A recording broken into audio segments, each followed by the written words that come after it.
पाकिस्तान का करीबी दोस्त अजरबैजान इन दिनों भारत पर आरोप लगाए फिर रहा है। आरोप ऐसा है कि भारत ने उसके दुश्मन देश आर्मेनिया को इजराइल की घातक तकनीक सौंप दी।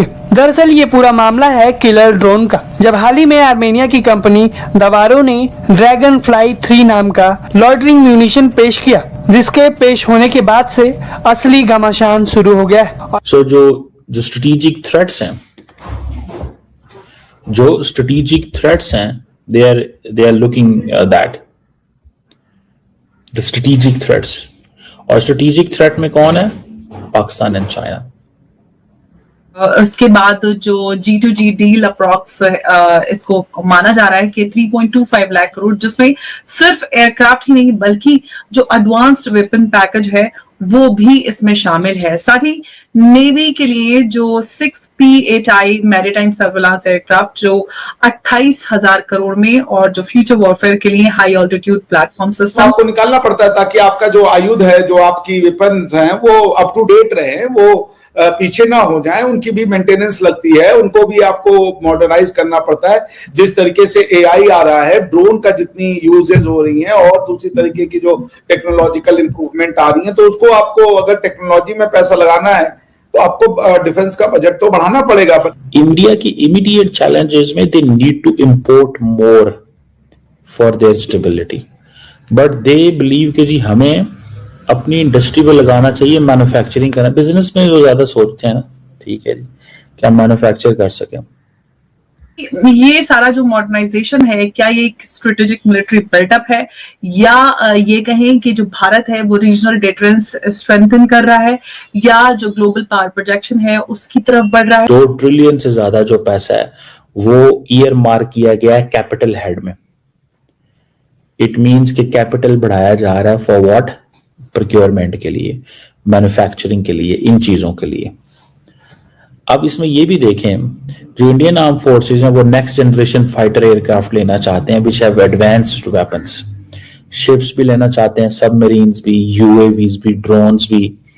और फोकस क्या है? Domestic industry. फोकस क्या है? Self reliance.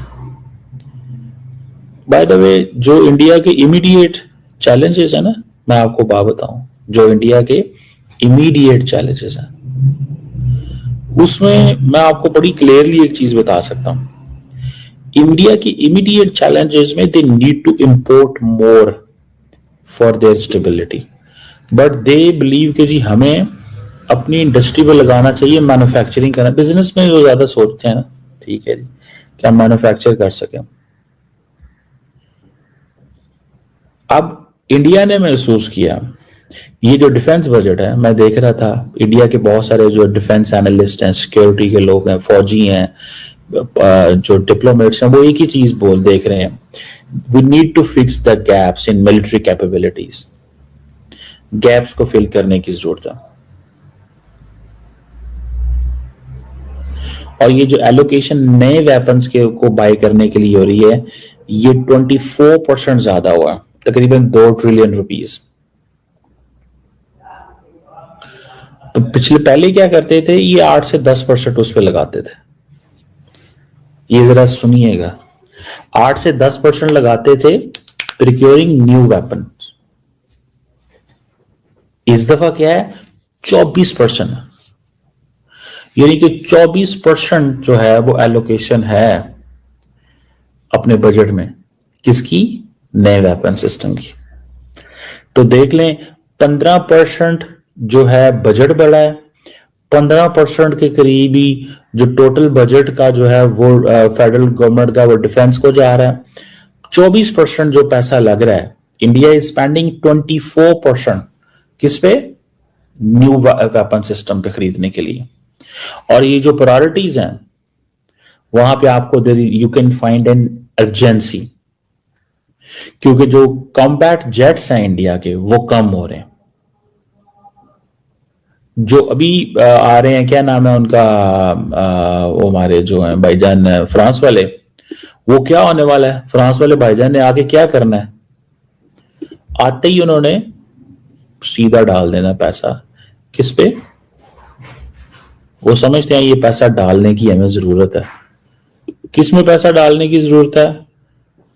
नए जहाज खरीदने में, अपनी परेड वगैरह में इज्जत है, लेकिन ये 114 फ्रेंच राफेल खरीदने हैं, ये प्रेफर्ड ऑप्शन है। तो जो फेज्ड पेमेंट्स भी करनी है इन्होंने तेजस की कॉम्बैट एयरक्राफ्ट की, तो वो उसका बजट जो है उसमें भी चले जाना। अब सुनने में आ रहा है कि गवर्नमेंट ने 180 तेजस कॉम्बैट एयरक्राफ्ट लिए हैं जिनकी मालियत 1.1 ट्रिलियन रुपीज है।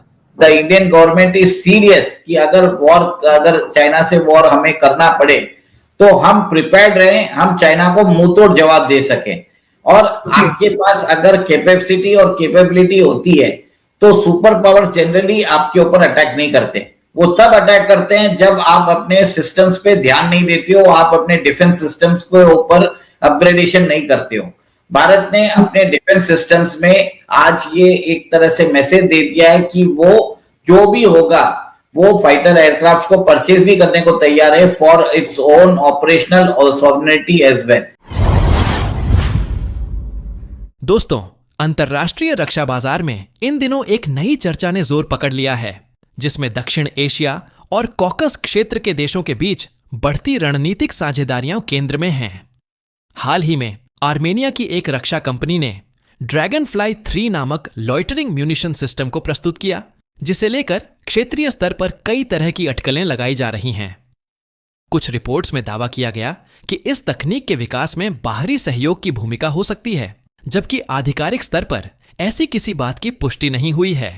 रक्षा विशेषज्ञों का मानना है कि आधुनिक युद्ध प्रणाली अब पारंपरिक हथियारों से आगे बढ़कर ड्रोन, आर्टिफिशियल इंटेलिजेंस और सटीक मारक क्षमता वाले सिस्टम पर निर्भर होती जा रही है।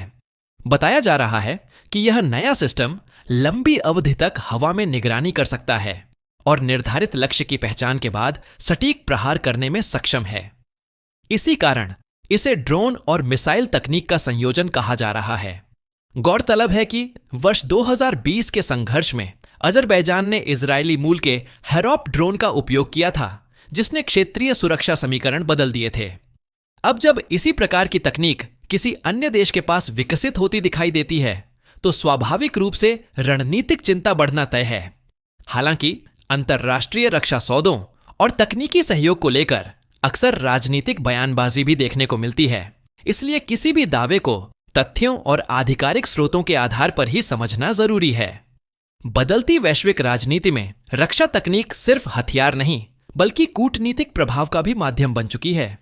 लेकिन असली सवाल यह है कि क्या यह तकनीकी प्रतिस्पर्धा भविष्य में क्षेत्रीय संतुलन को और संवेदनशील बनाएगी, और क्या आने वाले समय में ड्रोन युद्ध की परिभाषा पूरी तरह बदलने वाली है? अपनी राय कमेंट में जरूर साझा करें, और अगर आपको ऐसे ही विश्लेषणात्मक वीडियो पसंद हैं तो वीडियो को लाइक, शेयर और चैनल को सब्सक्राइब करना न भूलें।